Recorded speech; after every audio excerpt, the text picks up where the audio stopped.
Assalamualaikum warahmatullahi wabarakatuh. Selamat siang semuanya. Nah, untuk topik berikutnya yang akan kita bahas di sini adalah tentang hipertensi atau tekanan darah tinggi. Nah, hipertensi ini sendiri kita ketahui sebagai salah satu penyakit tidak menular yang banyak sekali terjadi di negara kita dan juga di seluruh dunia. Dan ternyata juga dapat menimbulkan komplikasi di bidang lainnya ya, pada organ yang lainnya. Nah, sekarang yang perlu kita perhatikan pertama adalah kira-kira faktor apa saja sih yang dapat menyebabkan terjadi perubahan tekanan darah. Nah, di sini untuk rumus yang harus kita pahami adalah tekanan darah itu adalah hasil kali dari cardiac output dikalikan dengan systemic vascular resistance atau ketahanan ya pembuluh darah sistemik. Nah, untuk cardiac output sendiri ini kan didapatkan dari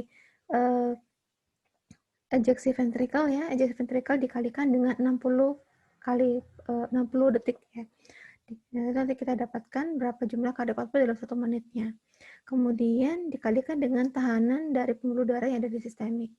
Nah, nanti berarti di sini semakin besar volume darah yang keluar dari jantung dan juga misalnya semakin besar pembuluh darahnya, tahanan pembuluh darahnya ya, berarti nanti juga akan menghasilkan tekanan darah hasil akhirnya yang akan semakin besar. Nah, di sini ya, yang faktor lainnya yang mempengaruhi tekanan darah adalah heart rate-nya. Jadi semakin tinggi tekanan darah, semakin tinggi frekuensi jantung, akan semakin meningkatkan tekanan darah. Kemudian stimulasi terhadap sistem saraf sistemik dan juga perifer ya, juga akan meningkatkan tekanan darah. Kemudian aktivitas dari pembuluh darah ya seperti vasokonstriksi dan vasodilatasi akan menyebabkan perubahan tekanan darah. Kemudian juga dari volume cairannya. Yang pertama adalah renin-angiotensin ya, hormon keluar yang dapat mempengaruhi perubahan tekanan darah yang kemarin kita bahas. Kemudian aldosteron serta ADH. Aldosteron adalah hormon yang mengikat air, ADH juga sama, dia nanti akan menghambat produksi urin ya. Nah, kemudian untuk definisinya. Nah, definisi hipertensi adalah peningkatan dari tekanan darah yang bersifat sustain atau menetap. Nah, di sini dikatakan hipertensi jika dia sistoliknya di atas 140 mm mercury, kemudian jika diastolic blood pressure-nya di atas, atau jika diastolic blood pressure-nya di atas 90 mm mercury.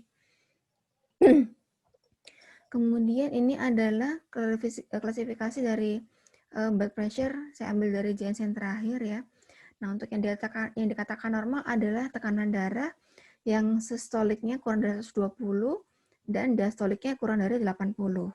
Kemudian prehipertensi 120 sampai 129 atau diastolnya kurang 80. Kemudian stage 1 hipertensi ya 130 sampai 139 atau diastoliknya kurang dari 90. Untuk stage 2 hipertensi ya, dia sistoliknya kurang dari 140, diastoliknya kurang dari 90. Kemudian ada juga yang dinamakan sebagai hipertensi krisis. Nah, untuk yang krisis ini, jika tekanan darah sistoliknya kurang dari 180 atau diastolic blood pressure-nya kurang dari 120. Nah, ini silakan dihafalkan ya. Kemudian, pada orang-orang yang mengalami yang berusia di atas 50 tahun ya, tekanan darah sistolnya ini akan lebih berdampak pada perubahan kardiovaskularnya, akan memperburuk masalah kardiovaskularnya jika dia tekanan darahnya yang sistolik lebih tinggi. Kemudian untuk klasifikasinya ada dua, ada yang primer atau essential hypertension. Nah, kalau primer ini penyebabnya tidak diketahui. Jadi memang sudah dari genetiknya, dari gennya sudah mengalami peningkatan tekanan darah.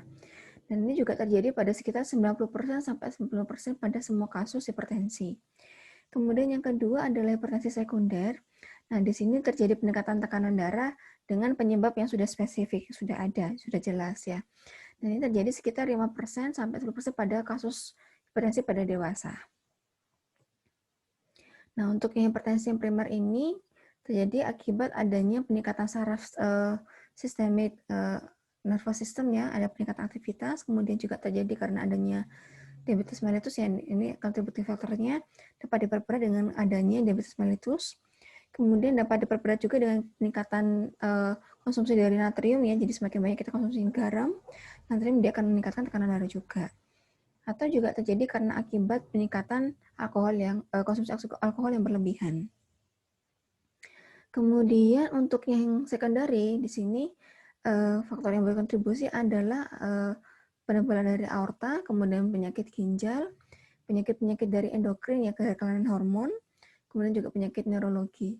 Nah, di sini untuk treatmentnya kita akan melihat dulu dari underlying cause-nya apa. Jadi ini kan karena adanya masalah ini ya, jadi dapat menyebabkan hipertensi. Jadi jika masalah ini teratasi, maka hipertensi juga tidak terjadi. Kemudian faktor risiko untuk hipertensi primer yang pertama adalah usia. Paling banyak di atas usia 55 tahun pada laki-laki, pada wanita di atas usia 65 tahun. Kemudian alkohol, ya konsumsi alkohol, kemudian merokok, pada pasien juga dengan diabetes mellitus, kemudian pada pasien dengan peningkatan kadar lemak darah, pada pasien dengan peningkatan sodium, ya peningkatan konsumsi garam yang berlebihan sehari-hari. Kemudian juga berikutnya adalah gender. Nah, kalau masalah gender ini diketahui laki-laki lebih berpotensi mengalami hipertensi daripada golongan perempuan. Kemudian riwayat keluarga, jadi kalau misalnya dalam keluarga kita ada yang memiliki riwayat tekanan darah tinggi, berarti kita juga harus mulai berhati-hati ya, mulai modifikasi gaya hidup supaya juga tidak mengalami hipertensi. Kemudian pada pasien yang mengalami obesitas, dia juga dapat meningkatkan risiko mengalami hipertensi. Kemudian etnisnya ya golongan Afrika Amerika cenderung lebih tinggi yang mengalami hipertensi. Kemudian sedentary lifestyle atau gaya hidup yang monoton, yang kurang gerak ya.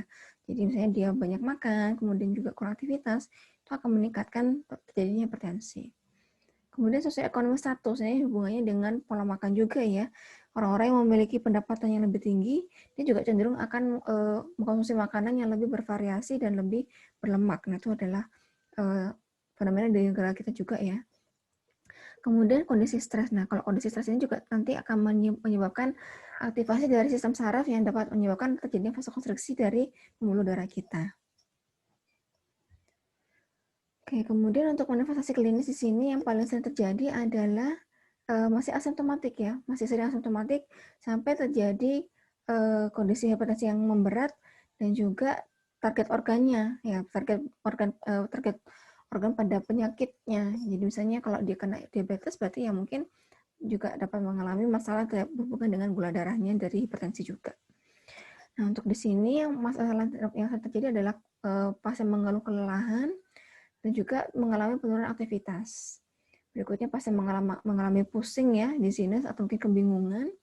Palpitasi juga bisa mengalami angina, nyeri jantung. Kemudian yang keempat adalah pasien mengalami kesulitan untuk bernafas. Untuk komplikasinya di sini ya karena pembuluh darah yang mengalami masalah, berarti di sini nanti pembuluh darah itu akan semakin menebal ya dan semakin menyempit, mengeras ya. Jadi di sini kan semakin bertambah usia juga pembuluh darah kita juga akan semakin mengeras ya, endotelinya akan semakin mengeras.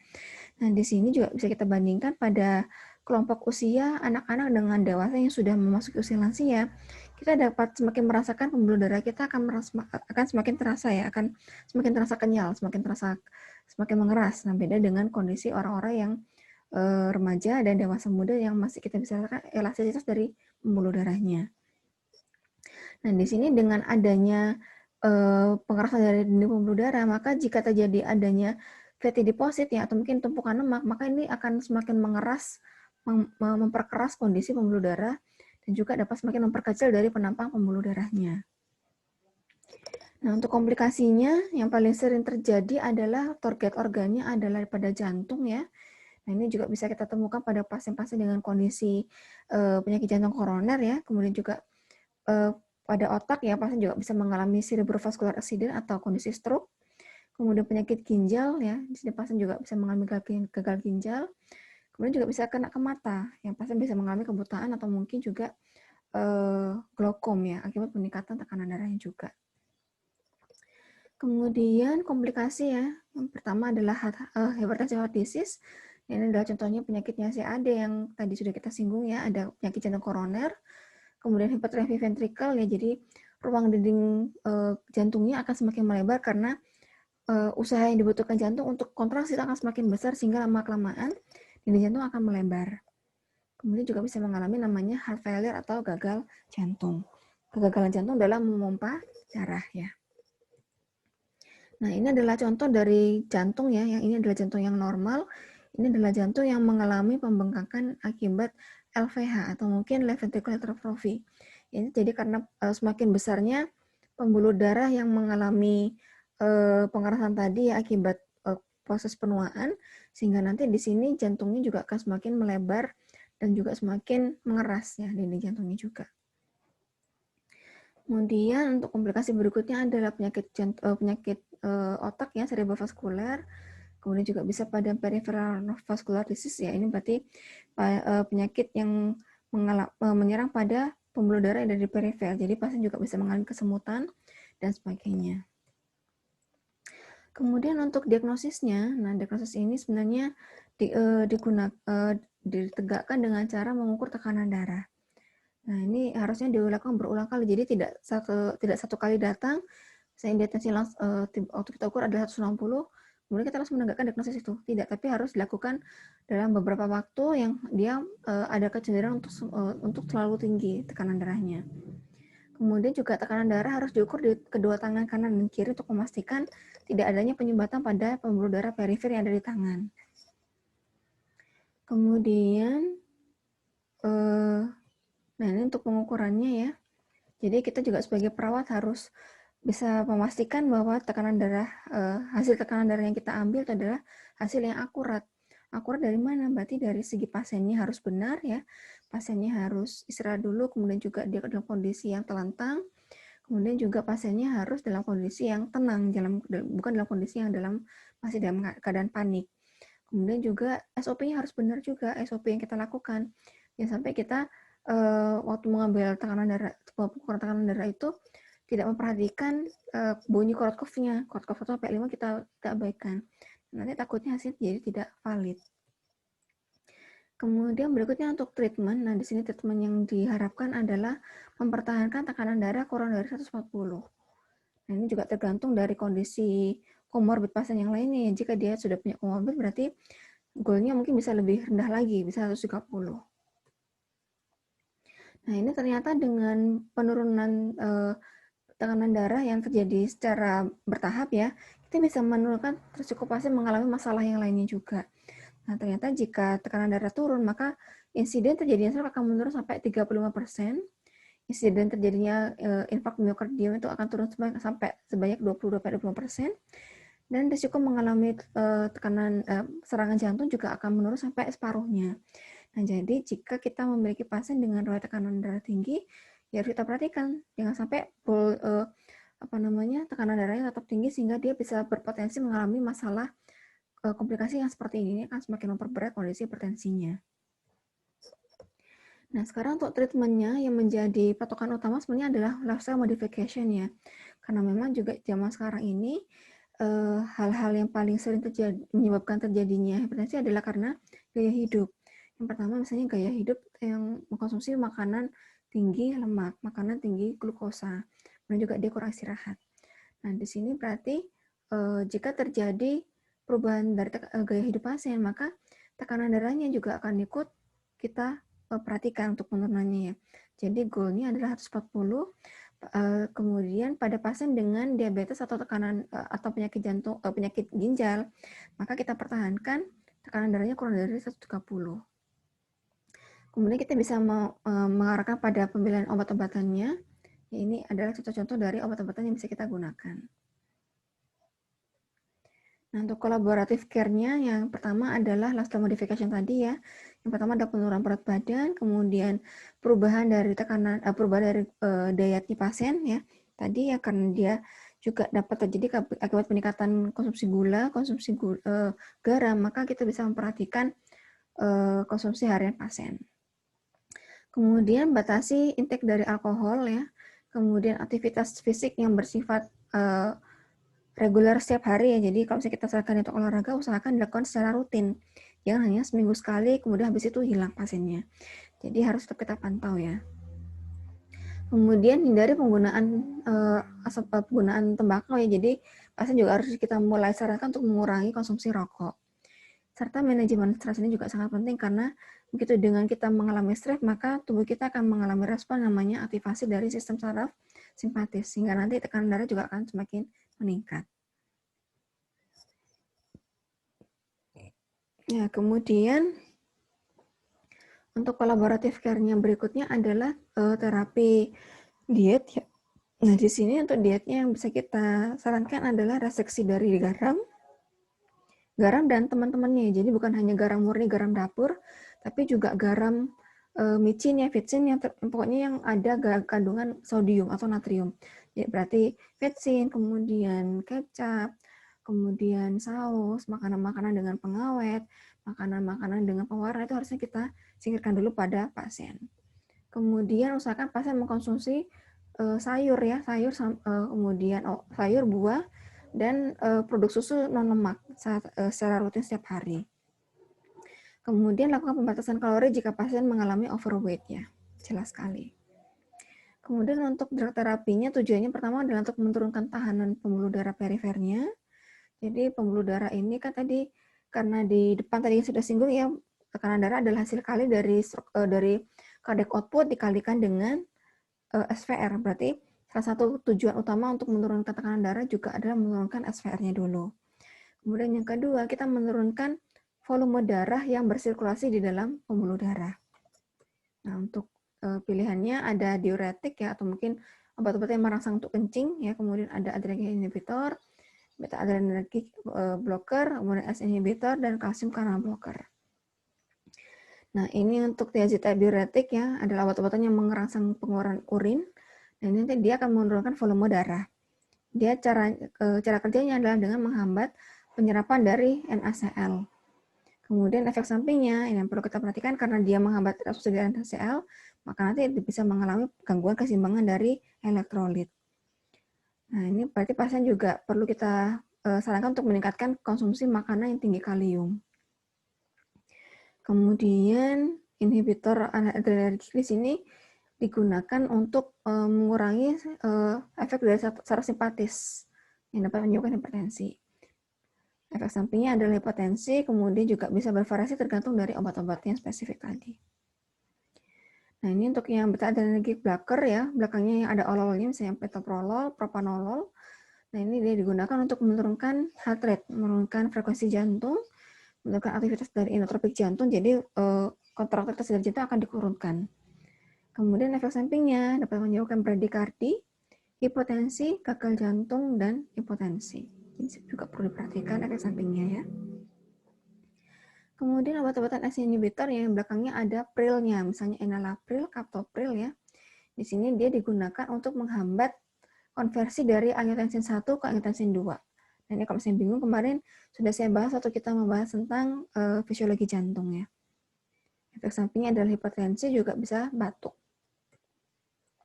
Kemudian CCB ya, kalsium kanal blocker di sini digunakan untuk menghambat pergerakan dari kalsium masuk ke dalam sel sehingga dapat menyebabkan namanya vasodilatasi. Nah, ini karena dia vasodilatasi berarti efek sampingnya adalah bradikardi, juga bisa mengalami heart block atau blokade dari sinyal listrik yang ada di dalam jantung. Kemudian, nah ini untuk KIE-nya ya, jadi identifikasi, laporkan, dan minimalkan dari efek sampingnya. Gimana caranya? Berarti kita sebagai perawat harus memberikan edukasi kepada pasien. Bagaimana caranya kita mengenalkan mereka terhadap tanda-tanda terjadinya efek samping yang harusnya bisa kita hindari. Yang pertama adalah ortostatik hipotensi. Jadi pada pasien-pasien yang menggunakan obat-obatan hipertensi, diusahakan kalau misalnya dia mau berubah posisi, lakukan secara bertahap. Ya, misalnya dia dari tidur telentang mau berdiri, berarti dari tidur telentang usahakan dia miring dulu. Habis miring, ya kemudian dia boleh duduk, setelah duduk baru boleh berdiri. Jangan sampai dia pastinya misalnya dari berbaring langsung berdiri, dia pasti nanti akan pingsan ya, akan jatuh. Kemudian bisa juga mengalami namanya sexual dysfunction ya, pasien-pasien akan mengalami penurunan libido, hipertensi juga bisa. Jadi perlu kita perhatikan juga terhadap kondisi seperti itu. Kemudian berikutnya pasien juga bisa mengalami kekerakan pada daerah mulut ya karena terjadi peningkatan reabsorpsi dari garam sehingga juga cairan akan dimasukkan ke dalam pembuluh darah sirkulasi lagi. Nah, juga ini pada pasien-pasien yang diberikan obat-obatan diuretik ya. Ini juga dapat mengalami peningkatan dari frekuensi berkemihnya. Harus kita berikan edukasi. Oke, nanti untuk nursing manajemennya akan diserahkan oleh kelompok. Oke, kemudian untuk krisis hipertensi ini adalah kondisi yang berat ya, tadi yang tekanan darahnya di atas 180. Nah, ini kalau misalnya kita biarkan, pasien juga akan mengalami namanya pecahnya pembuluh darah ya, atau mungkin hemoragi pada pembuluh darah yang ada di seluruh tubuhnya.